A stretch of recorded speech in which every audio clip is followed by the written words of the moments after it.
Hello, my dear students. You are most welcome on WS Academy. This is MCQ series for ecology and environment. This is on the basis of basics of ecology and environment. These MCQs are on from the basics and fundamentals of ecology and environment. In previous lecture हमने 20 MCQs पहले 20 MCQs last lecture में किए और आज हम question number 21 से आगे करेंगे, ठीक है? And thank you so much for your love, for your respect, for your affection. And JKPSI की टेस्ट सीरीज अवेलेबल है WS Academy पे और बहुत ही अच्छे टेस्ट मॉक टेस्ट बना के रखे हैं. तो जिसको भी रजिस्टर करना होगा अभी भी रजिस्ट्रेशन ओपन है, आप कर सकते हैं. So let's begin. Question number 21. Question number 21 हमें बताता है primary productivity of the open ocean is very limited because of. जो ओपन ओशंस होते हैं जो बिल्कुल जिनका कनेक्टेड होते हैं फिर दूसरी बॉडीज़ के साथ, तो उनकी जो प्रोडक्टिविटी होती है प्राइमरी प्रोडक्टिविटी वो लिमिटेड होती है. क्यों होती है लिमिटेड? क्या उनमें शॉर्टेज ऑफ वाटर होता है? नहीं, बेसिकली उनमें ज़्यादा ही मिक्सअप होता है पानी बाकी बॉडीज़ से. तो पहला ऑप्शन गलत है. शॉर्टेज ऑफ लाइट होती है क्या? नहीं, बिल्कुल भी नहीं. ओपन हो या क्लोज हो डिपेंड करेगा किस ऑल्टीट्यूड पे है, लाइट के हिसाब से कितनी सनलाइट आती होगी, तो इसमें कोई लॉजिक नहीं बनता है. Shortage of nutrients, low temperature. Basically इसमें जो सही आंसर है वो है द शॉर्टेज ऑफ न्यूट्रिएंट्स, ठीक है? क्योंकि जब पानी और मिलता है ओपन ओशंस में, पानी डाइल्यूट होता है, जितने भी न्यूट्रिएंट्स हैं वो दूसरे इसमें फ्लो होते हैं, तो उस वजह से भी इसकी प्राइमरी प्रोडक्टिविटी जो है कम होती है. Question number 22. The economic gap between developing and industrialized countries may best be narrowed by. तो बेसिकली कौन सा स्टेटमेंट हमें इकोनॉमिक गैप दिखाता है between the developing and industrialised countries? क्यों होती है इनमें इकोनॉमिक गैप? ठीक है. सो क्वेश्चन 22 देखिए, पहला statement the adoption of democratic forms of government in developing countries. क्या इससे होती है economic gap between the developed और डेवलपिंग कंट्रीज़ में? आप देख लीजिए, अमेरिका है वहाँ पे भी डेमोक्रेटिक सिस्टम है और इंडिया है डेवलपिंग कंट्री, यहाँ पे भी डेमोक्रेटिक सिस्टम है, लेकिन दोनों में तो डेमोक्रेटिक सिस्टम है फिर भी गैप है ना. तो ये जो ऑप्शन है ये सही नहीं है. दूसरा, industrialised countries increasing shipments of food supply to developing countries. क्या इंडस्ट्रियलाइज्ड कंट्रीज जो है वो ज़्यादा से ज़्यादा फूड सप्लाई भेजते हैं डेवलपिंग कंट्रीज, उससे होता है? बिल्कुल भी ऐसा भी नहीं है, ठीक है? क्योंकि रॉ मटेरियल डेवलपिंग कंट्रीज़ के पास इतना ज़्यादा है, वो भी तो भेजते हैं, है ना. इंडस्ट्रियलाइज्ड कंट्रीज हार्वेस्टिंग मोर, सॉरी मैं बंद करना भूल गई थी. Industrialised countries harvesting more natural resources in developing countries. तो क्या इस वजह से है कि जो इंडस्ट्रियलाइज्ड डेवलप्ड कंट्रीज़ है वो डेवलपिंग कंट्री से बहुत ज़्यादा नेचुरल रिसोर्सेज लेते हैं? तो पहले तो था ये कंसर्न, क्योंकि जब पहले आज़ादी नहीं थी, लेकिन आफ्टर इंडिपेंडेंस ये एक कंसर्न नहीं है. Stabilising population growth in developing countries. हाँ, जो क्वेश्चन नंबर 22 है इसका ऑप्शन यही है डी. क्योंकि आप देखो जो डेवलपिंग कंट्रीज़ है ना, यहाँ की पॉपुलेशन जो है पॉपुलेशन बहुत ज़्यादा है इनकी एज़ कम्पेयर टू द जितने इनके रिसोर्सेज है या जितनी टेक्नोलॉजी है. तो जब डेवलप्ड कंट्रीज़ की बात करेंगे वहाँ पे पॉपुलेशन उतनी नहीं है, लेकिन डेवलपमेंट बहुत ज़्यादा है, ठीक है? तो उस वजह से भी इकोनॉमिक गैप, क्योंकि गवर्नमेंट को यहाँ पे अगर हम देखेंगे ना, इंडिया में बहुत ज़्यादा लोग जो है वो बिलो पॉवर्टी लाइन में आते हैं और गवर्नमेंट को बहुत ज़्यादा रिसोर्स उनकी ओर देना पड़ता है फ्री. लेकिन अमेरिका में आप देखोगे वहाँ पे हर एक चीज़ आपको जो है वो बहुत महंगी होती है, लेकिन यहाँ पे आपको बहुत सारी लार्ज चंक ऑफ पॉपुलेशन ऐसी होती है इंडिया में डेवलपिंग कंट्री में जो फ्री देनी पड़ती है, उनको गवर्नमेंट को चीज़ें देनी पड़ती है. So this can be the reason. So question number 23. The term biocoenosis was proposed by. ये टर्म जो है बायोकोनियोसिस आप बोल सकते हो या बायोसियोनोसिस जो बोल सकते हो, ये किसने प्रपोज की? Options are A.G. Tansley, Carl Moebius, R.H. Whittaker, Robert Hooke. Choose the correct option. And the right answer is Carl Moebius is the right answer. Question number 4. Biomes with permafrost are most likely. मतलब bio वो वाला geographical region, वो वाला biome जहाँ पे permafrost होता है. आपको पता है जैसे आप आर्टिक साइड पे जाओगे वहाँ पे सॉइल में जो सॉइल के ऊपर क्या लगा होता है, वो बर्फ़ लगी हुई थी। वो क्या होता है, चिल्ड एरियाज होते हैं, बहुत ज़्यादा एक्सट्रीम टेम्परेचर्स होते हैं वहाँ पे, बहुत कोल्ड एरियाज होते हैं। तो वहाँ पे क्या होता है, covered in coniferous forest at high altitudes, क्या वहाँ पे कॉनिफेरस फॉरेस्ट होते हैं हाई ऑल्टीट्यूड्स पे। In temperate zones with deciduous trees, तो टेम्परेट जोन्स में डेसिडियस ट्रीज होते हैं। Locate near the poles and without any trees, क्या ये पोल्स के एरियाज में आते हैं और वहाँ पे ट्रीज नहीं होते। Located at high altitudes near the equator, तो क्या ये हाई ऑल्टीट्यूड्स पे इक्वेटर के पास होते हैं। कौन से एरियाज, ऐसे बायोम्स जो जहाँ पे ज़्यादा पर्माफ्रोस्ट होता है, जो चिल्ड होते हैं। बेसिकली ये जो एरियाज हैं ना, अगर आप नॉर्थ पोल की तरफ देखेंगे तो आर्कटिक आता है, अगर आप साउथ पोल की तरफ देखेंगे तो एंटार्क्टिक आता है। तो दोनों जगह है क्या है, बर्फ़ से ढकी हुई है ना। तो वहाँ पे क्या होता है, ये जो दोनों जगह है, दोनों पोल्स है ना, ये होते हैं, ये लोकेटेड होते हैं नियर पोल्स, नॉर्थ पोल हो साउथ पोल हो। क्योंकि आप देखो आर्कटिक रीजन, एंटार्क्टिक रीजन, वहाँ पे पर्माफ्रोस्ट होता है और वहाँ पे ज़्यादातर पेड़ भी नहीं होते हैं। So option C is the right answer. Right, option C is the right answer. Moving to another question, consumers that eat plants rely upon, जो भी plants खाते हैं ना, जैसे हम हैं ह्यूमंस, हम भी plants खाते हैं, वो किस पे rely करते हैं। Chemical energy stored in organic molecules produce by photosynthesis, क्या वो केमिकल एनर्जी पर रिलाई करते हैं जो कि ऑर्गेनिक मॉलिक्यूल्स में होती है, लेकिन किससे बनी होती है, फोटोसिंथेसिस से बनी होती है। Okay, option B, kinetic energy stored in organic molecules produced by photosynthesis, क्या वो काइनेटिक एनर्जी पे रिलाई करती है जो कि फोटोसिंथेसिस से बनी हुई होती है। Photosynthesis to convert potential energy to kinetic energy, क्या इस पे। Entropy to generate heat to drive kinetic process in their bodies.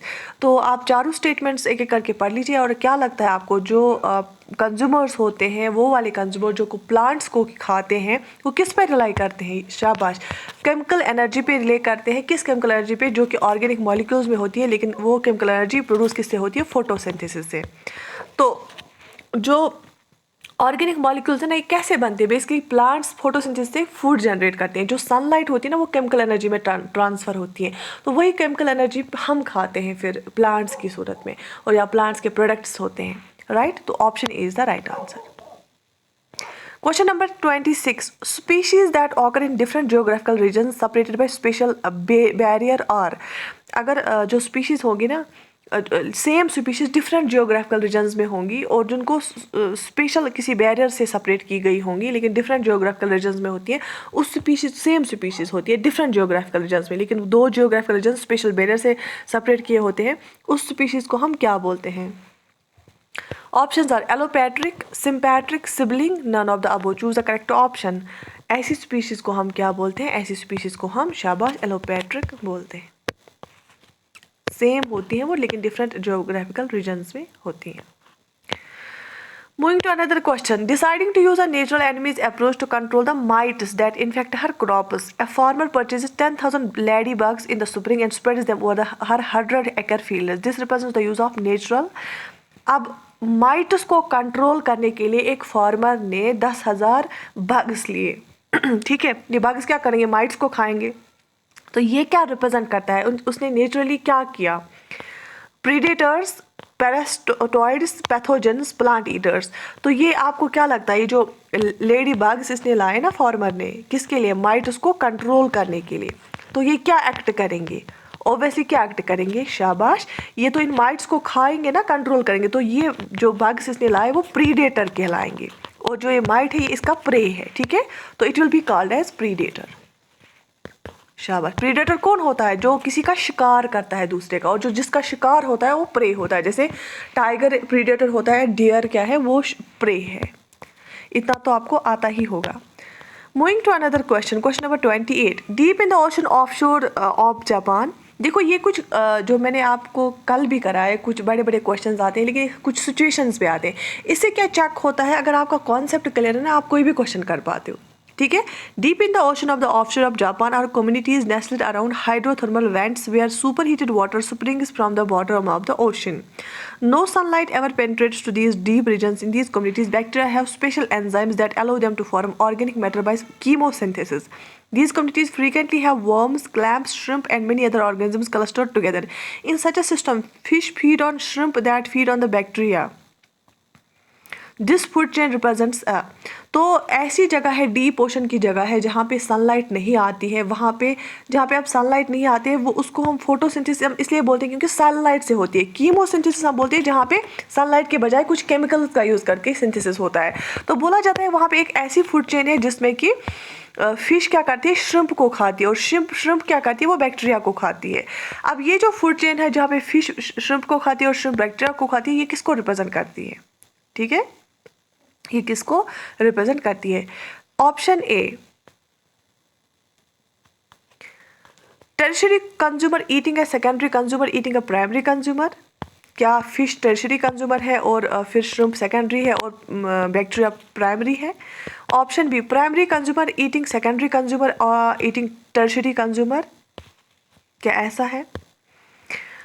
Okay, फिर यहाँ पे इसने क्या रखा है, फिर यहाँ पे फिश को प्राइमरी कंज्यूमर रखा है, श्रिम्प को सेकेंडरी रखा है और बैक्टीरिया को टर्शियरी रखा है। Option C, consumer eating a producer which then consumers chemoautotrophic bacteria. क्या एक कंज्यूमर क्या करता है, प्रोड्यूसर को, फिर फिश कंज्यूमर है, श्रिम्प प्रोड्यूसर है और वो कीमो ऑटोट्रोपिक बैक्टीरिया को खाती है।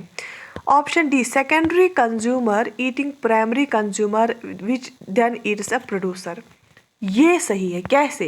देखो इसमें कौन सी फूड चेन दी गई है, फिश खाती है श्रिम्प को, श्रिम्प खाती है बैक्टीरिया को, लेकिन इसने बोला है ये डीप ओशन में है जहाँ पे फोटोसिंथेसिस पॉसिबल नहीं होगा क्योंकि लाइट वहाँ नहीं जाती है, वहाँ केमिकल्स है, केमिकल सिंथेसिस होती है, कीमोसिंथेसिस होती है जिसे बैक्टीरिया फूड बनाता है।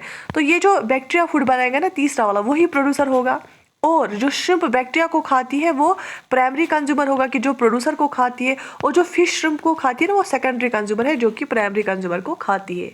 बात समझ में आ गई? कि यहाँ पे प्रोड्यूसर कौन है, यहाँ पे बैक्टीरिया प्रोड्यूसर है क्योंकि वो कीमोसिंथेसिस से फूड बनाता है। श्रिम्प बैक्टीरिया को खाती है तो दैट मीन्स श्रिम्प ने प्रोड्यूसर को खाया, श्रिम्प बन गया प्राइमरी कंज्यूमर, और फिश ने श्रिम्प को खाया तो फिश बन गई सेकेंडरी कंज्यूमर। बात समझ में आ गई? जिसने फूड चेन और फूड वेब वाला चैप्टर पढ़ा होगा इकोलॉजी एंड एनवायरनमेंट में उसको ये समझ आ जाएगा। Moving to question number 29. Density independent factors such as earthquake and hurricanes are, जो अर्थक्वेक एंड ह्यूरिकेन्स है ना, डेंसिटी इंडिपेंडेंट, इनको डेंसिटी से कोई लेना देना नहीं होता है। ये क्या होते हैं? Abiotic factors that maintain a population near equilibrium. क्या ये एबायोटिक, ये तो एबायोटिक फैक्टर्स है ना, क्योंकि बायोटिक हो गया जो लिविंग होता है, एबायोटिक हो गया जो नॉन लिविंग होता है। तो क्या ये पॉपुलेशन नियर इक्विलिब्रियम मेंटेन करते हैं? Biotic factors that maintain a population near equilibrium. वैसे ये बायोटिक, देखो ये बायोटिक फैक्टर है ही नहीं, अर्थक्वेक मत है biotic factor. Abiotic factor that are not involved in maintaining population near its equilibrium. Biotic factor that are not involved in maintaining a population near its equilibrium. Choose the correct option. देखो ये क्या है, basically दोनों biotic वाले cancel हो जाएंगे क्योंकि ये क्या है, पहली बात ये है एबायोटिक फैक्टर। अर्थ की कोई हो या ह्यूरिकेन हो, ह्यूरिकेन होता है ट्रॉपिकल, जैसे साइक्लोन होता है ना, वो उससे क्या हो जाता है, दोनों से डिजास्टर्स ही आते हैं, लोग मरते हैं ना, तो ये एबायोटिक फैक्टर है, ये नॉन लिविंग फैक्टर है ना। That are involve in maintaining a population near its equilibrium. क्योंकि जब भी, तो option C is the right option. क्यों? जब भी अर्थक्वेक आएगा, जब भी ये आता है, जब भी अर्थक्वेक आएगा, हरिकेन आएगा, साइक्लोन आएगा, उससे क्या हो जाता है, जलजला आएगा, उससे डिस्ट्रक्शन हो जाती है, उससे लोग मरते हैं और पॉपुलेशन कम होती जाती है। ठीक है ना, इसलिए ऑप्शन सी जो है वो राइट आंसर है इसका। शाबाश। Moving to question number 30. Developing a new form of ecological pest control, research engineered crops to produce the pheromones of the pest. The crops now produce the pest pheromone, overwhelming the fields and causing a male pest to fail to find a mate. This new form of ecological pest control combines. अब ये इसने कुछ ecological control क्यों बनाया है? एक pest control के लिए रिसर्च किया इंजीनियर ने। उसने क्या बनाया? उसने प्रोड्यूस किए कुछ फेरोमोन्स। ठीक है, उससे क्या हो जाता है कि जो मेल पेस्ट होते हैं ना, वो अपने मेट को फाइंड ही नहीं कर पाते हैं, तो उनकी जो है पॉपुलेशन, जब वो मेट्स को फाइंड नहीं कर पाएंगे, उनकी पॉपुलेशन क्या हो जाएगी, कम हो जाएगी। जितनी उनके इजीली अवेलेबल मेट्स होंगे उतने वो इजीली पॉपुलेशन को इंक्रीज करेंगे। तो इसको हम क्या बोलेंगे? Natural enemies and cultural control, cultural and natural enemies control, genetic and cultural control, genetic and natural chemical control. तो जो बेसिकली ये जेनेटिक इंजीनियरिंग में भी आता है और हम कैसे विदाउट एनी केमिकल ये करते हैं। तो ये जो बेसिकली एग्जाम्पल है ये है genetic and natural chemical control. कैसे हमने क्या किया, नेचुरली पॉपुलेशन को कंट्रोल किया, लेकिन हमने क्या किया, हमने इनको इसमें फेरोमोन्स ही चेंज कर दिए सो दैट कि मेड जो है वो फेरोमोन से ही दूसरे को फाइंड करते हैं। लेकिन जब इस फेरोमोन से क्या हो गया, द मेल मेट्स जो है वो they are unable to find their mates, तो उससे क्या हो जाएगा, नेचुरल वे में जो है कंट्रोल हो जाएगा। Genetic and natural chemical control के जोन में ये आता है। बेसिकली ये कुछ टर्म्स है, इनके बारे में आपको इक्वालिटी एनवायरनमेंट में एक बार कॉन्सेप्ट क्लियर करना है, उसके बाद ही आपको ये समझ आ जाएगा। क्वेश्चन नंबर 31, जिसको ये चीज़ें समझ नहीं आ रही है ना, फूड चेन, फूड वेब, ये वाले कॉन्सेप्ट्स या प्रोड्यूसर कंज्यूमर के कॉन्सेप्ट्स, उसका मतलब ये है उनको इक्वालिटी एनवायरनमेंट वीक है। मैं फिर से बता रही हूँ, ठीक है। Question number 31, dung beetles feeding on the waste of cattle grazing on hay in a field represent. आपको पता है जो कैटल है वो क्या करता है, घास खाता है, हे खाता है, फिर उसका जो डंग होता है, उसका जो वेस्ट प्रोडक्ट होते हैं उस पर बीटल्स बैठते हैं और बीटल्स खुद को बचाते हैं, वहीं पे वो फीड करते हैं उसी वेस्ट ऑफ कैटल पे, है ना। तो ये क्या रिप्रेजेंट करता है, ठीक है, आपको बोला ये क्या रिप्रेजेंट करता है। Options, A decomposer feeding on the waste of a consumer eating producer, a producer feeding on the waste of a producer eating a consumer, a producer feeding on the waste of a consumer eating a producer, a consumer feeding on the waste of a decomposer eating a producer। तो इन चारों options में से आपको क्या लगा? देखो जब मैंने पहला ही ऑप्शन पढ़ा, a decomposer feeding on the waste of a consumer eating a producer, बिल्कुल। देखो डिकम्पोजर यहाँ पे क्या किसको बोला गया, ये जो बीटल है, बिल्कुल, क्योंकि वो क्या करती है, कैटल के वेस्ट पे है और उसी को खाती है, उसी को डिकम्पोज करती है, तो ये डिकम्पोजर बन गई। Feeding on the waste of a consumer, consumer किसको बोला गया, कैटल को, ये है कंज्यूमर, क्यों, क्योंकि ये घास खाता है, उसको कंज्यूम करता है। और प्रोड्यूसर किसको बोला गया यहाँ पे, है को, जो ग्रास है, ग्रास क्या है, वो ग्रास प्रोड्यूसर है, कैटल क्या है, कैटल कंज्यूमर है, और ये बीटल क्या है, बीटल जो इसके जैसे काउडंग पे होती है, वो एक डिकम्पोजर है, ठीक है। इसीलिए option A is the right option. अगर आपके कॉन्सेप्ट्स क्लियर है ना, तो आप कोई भी क्वेश्चन इक्वालिटी एंड आउट में कर पाओगे। तो without reading this stuff you can not be able to solve the questions. So question number 32, ecosystem sustainability primarily results from, ठीक है, इस इकोसिस्टम को सस्टेन अगर हम रखना चाहते हैं, वो प्राइमरीली किस पे डिपेंड होता है, प्राइमरी रिजल्ट्स फ्रॉम द।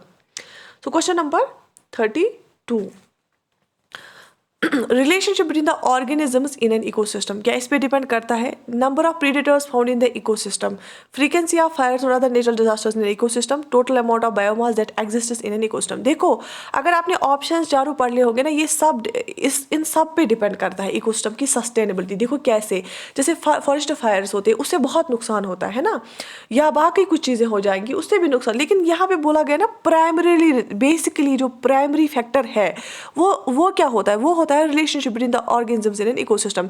जैसे हमारा ह्यूमंस का क्या रिलेशन है वाइल्ड के साथ, एनिमल्स के साथ, अगर हम उनको मारेंगे, जंगल को काटेंगे, उससे खतरनाक वाला जो इफेक्ट है वो पड़ेगा। अब अगर नंबर ऑफ प्रीडेटर इंक्रीज हो गया, फॉरेस्ट फायर हो गया, उसमें एक पैच को नुकसान हो जाएगा, लेकिन ओवरऑल इकोसिस्टम को नुकसान नहीं हो जाएगा। तो प्राइमरी ये किस पे डिपेंड होता है, relationship between the organism in an ecosystem, की हमारी जो ऑर्गेनिजम्स की आपस में इकोसिस्टम में कैसी आपस में रिलेशनशिप है उस पर डिपेंड करेगा।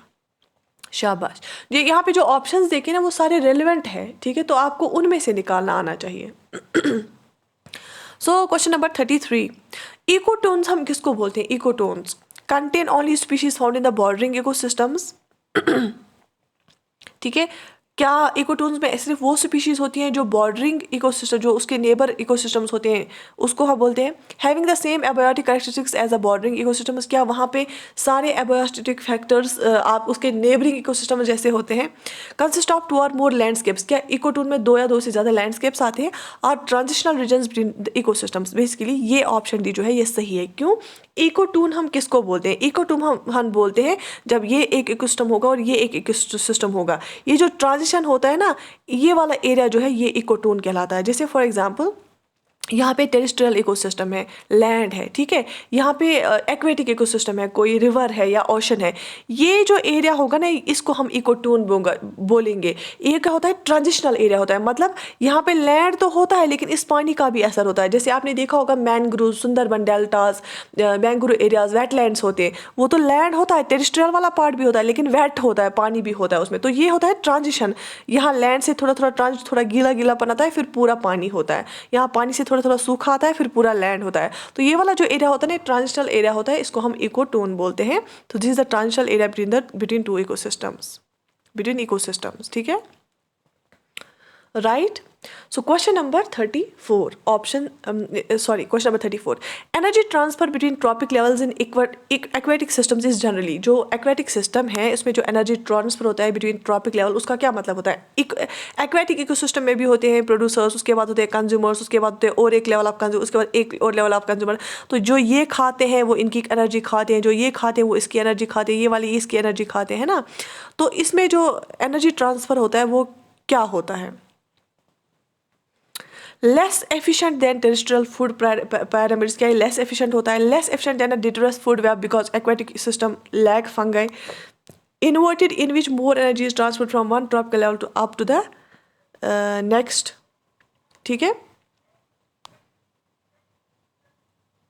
Okay, more efficient than terrestrial food pyramids। तो चूज द करेक्ट ऑप्शन। तो जो एक्वेटिक सिस्टम्स में एनर्जी ट्रांसफ़र होता है ना, तो इसमें एफिशिएंसी और इनएफिशिएंसी कोई बात ही नहीं है। वो इकोसिस्टम अलग होता है, टेरेस्ट्रियल का अलग होता है, दोनों अच्छे से चलते हैं, सस्टेनेबिलिटी के साथ चलते हुए हैं। लेकिन जो ऑप्शन सी है, inverted, in which more energy is transferred from one trophic level to the next trophic level. देखो बेसिकली क्या होता है, अगर आप देखोगे ना एक्वेटिक, इसमें उसमें ये बोलता है ये इन्वर्टेड होता है, मतलब ऐसे होता है। अगर आप टेरेस्ट्रियल में देखोगे ना, एनर्जी सबसे ज़्यादा हमेशा होती है कहाँ पे, लोअर लेवल पे, और ऊपर से ऊपर कम जा रही ऐसे। लेकिन ये बोला जाता है एक्वेटिक में होता है इन्वर्टेड। ये आप फिर भी चेक, मैं फिर से करूँगी, इसका कहना है यहाँ पे इन्वर्टेड होता है, यहाँ पे जो भी एनर्जी होती है ना, इसमें ज़्यादा एनर्जी होती है, फिर इसमें ज़्यादा एनर्जी होती है, तो इसलिए इन्वर्टेड बनता है। फिर भी ये हम चेक करेंगे, ओके। क्योंकि आपको पता ही है जो वेल है वो सबसे बड़ा जानवर माना जाता है और बहुत वेट उसका होता है और उसकी एनर्जी भी बहुत ज़्यादा होती है।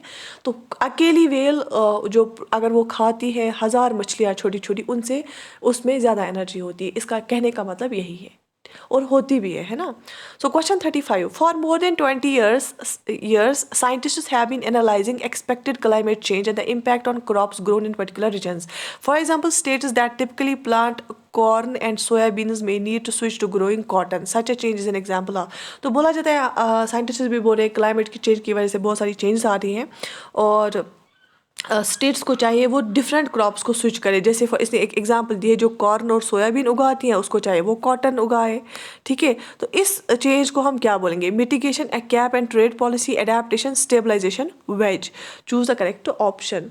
इसको हम क्या बोलेंगे, बेसिकली इस चेंज को हम एडेप्टेशन बोलेंगे, क्योंकि अगर हमें कोई नया क्रॉप, बिल्कुल ही नया क्रॉप उगाना है, उसमें हमें वो क्रॉप भी अडेप्ट करेगा उन कंडीशंस को, क्योंकि उसमें खुद में चेंजेस लानी है, सो दैट कि हम फिर जैसे हम जेनेटिकली चेंज लाते हैं, है ना। क्योंकि अगर खुद ही क्रॉप चेंज लाएगा, प्लांट चेंज लाएगा, अगर हम किसी बिल्कुल जैसे यहाँ पे प्लांट्स जो डेजर्ट एरिया में होते हैं ना, उनमें लीव्स ही नहीं होती है, बिल्कुल छोटे लीव्स होते हैं, क्योंकि उनमें वो अडेप्टेशन है, क्योंकि वहाँ पे पानी नहीं होता है, उनको बाकी फैक्टर्स को देख के खुद को चेंज करना पड़ता है, एडजस्ट करना पड़ता है, उसको हम अडेप्टेशन बोलते हैं। तो फॉर एग्जांपल कहीं पे आप कॉर्न या सोयाबीन उगाते हैं, वहाँ पे आप डिफरेंटली क्रॉप कोई लगाओगे, वो क्रॉप तब उग पाएगा अच्छे से जब वो खुद में अडेप्टेशन करेगा, जब उसमें अडेप्टेशन होगी। और जो उगता भी है वो खुद को अडेप्ट करके ही उगता है, so that is called the adaptation, right. तो आज हम इतने ही करेंगे 35 क्वेश्चंस के बाद हम कल से करेंगे और questions, but you just write in the comment section कि आपको ये सीरीज़ कैसी लग रही है, and if you want to any other series as well you can write it there. बाकी I wish you all the best, take very good care of yourself.